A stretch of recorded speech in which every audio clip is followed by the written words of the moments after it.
We're really trying to focus on what it's like to live in a place where money is never a simple affair. We're very interested in the most vulnerable, the most poor.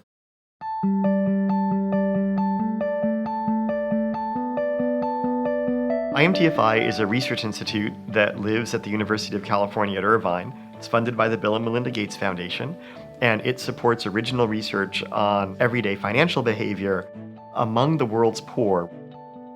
There's a perception that poor people don't need financial services because they don't have very much money. But what we know from research done by partners like IMTFI is that poor people actually have very complex financial lives.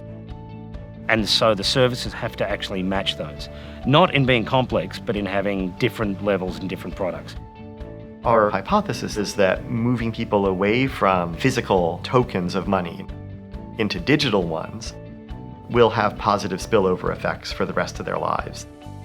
The mobile phone seemed like a great way to facilitate microfinance activity, digital payment, and micro-savings.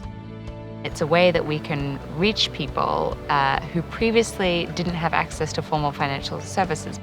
One of the purposes of IMTFI is to test this hypothesis over and over and over again.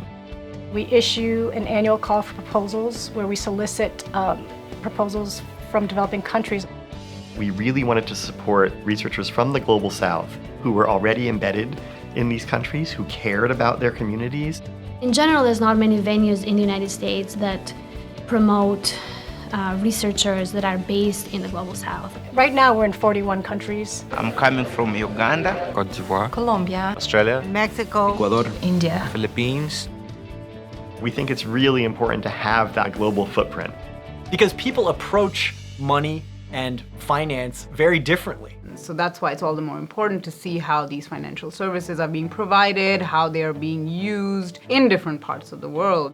A lot of the discourse on mobile money is about M-Pesa, and then you look in other African markets and you realize that the behaviors are not the same, the attitudes are not the same, and so it's very important not to assume that one size fits all.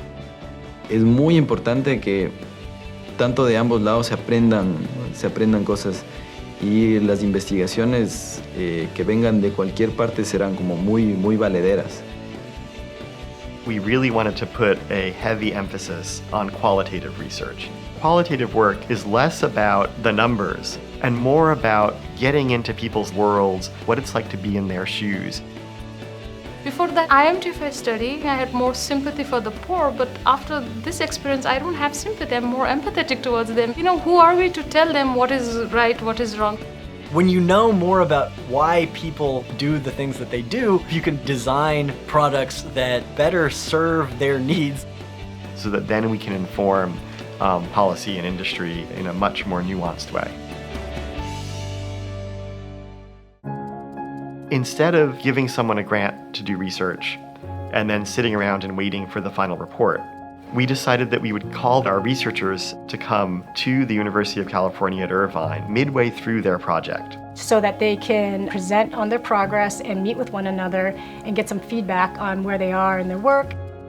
Listening to people from a completely different perspective to the one I'm used to has given me a new take on the issue of finance.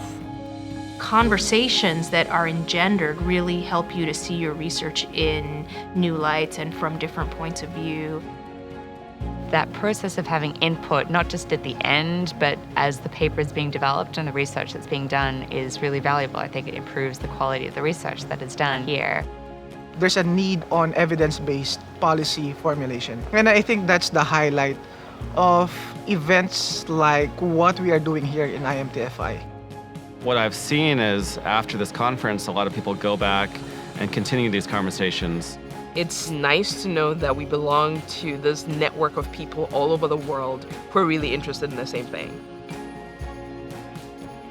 One of the key purposes why we do research in mobile money technology is actually to affect change. I didn't want people to just be producing papers that would be published in academic journals that nobody would ever read. We've been able to show different stakeholders the value in academic research. Our researchers have gone on to present reports to the Reserve Bank of India or to the United Nations. I've seen a lot of research that's not just presented at this conference, it's covered in national newspapers, it's spoken about by policymakers. There are a few collaborations that came up along the way. The British Museum collaboration is now spilled over into other curatorial projects. We worked together with an economic historian at UC Irvine on an exhibit at the University of Southern California having to do with the 100th anniversary of the Federal Reserve. We've had some direct partnerships where we've done research collaborations with organizations ranging from the Grameen Foundation to some industry partners. We want to be able to provide solid contributions to the academic literature, but also to the policy community and to the industry and design communities too. This is definitely why IMTFI is a unique space that has one foot in academia, but also takes practitioners seriously. We've been able to help create a set of global voices, really, who are thinking about money, technology, and financial inclusion.